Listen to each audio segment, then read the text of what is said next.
from a tomato growing point of view, it's perfect weather. And we are situated between Pietermaritzburg and Durban, so we've got both markets. Durban, the highest Indian population outside of India.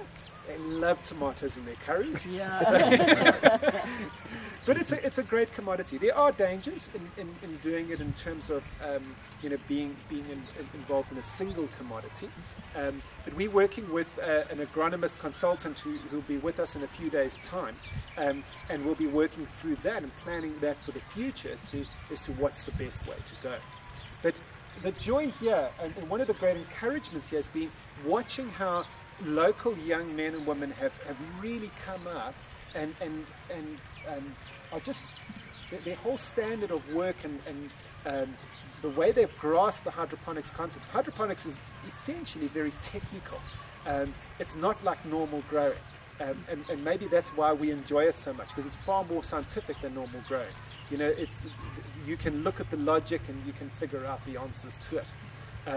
Can we have a look at the fertility kit, because it was provided by Golda, so it'll be good to have a look quickly. We'll have a quick look. So one of the things that we were able to do thanks to Golda was put in a new fertigation equipment.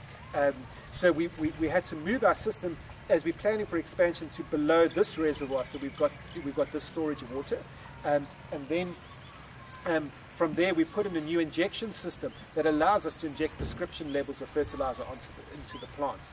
And using that, and with the advice of the consultants, we were able to actually get, first of all, we were able to get better production. Secondly, we were able to save money, because we're providing the right fertilizer at the right stage of what the plant needs. So it's been fantastic. The other thing that, thanks to Golda, and thank you for this, is that we've been able to buy better spray equipment. It's actually quite interesting. We actually no longer use insecticides because of the better spray equipment that we have. Historically, we had to use quite aggressive insecticides to cope with the insect infestations, because that's one of the disadvantages of growing under plastic. But because of the better equipment that we have, we get far better penetration of our chemicals, so we're able to move to biologicals. So now these tomatoes are grown purely on biological chemicals, and we use the neem oils and things like that. And that's mostly owing to because we were able to buy the better spray equipment. So we spray this at using imported lances at about 2 bars of pressure. So that entire plant is covered. Whereas in the past you were just never able to do that. And it's made a huge difference. And we were using 40 litres of spray per block.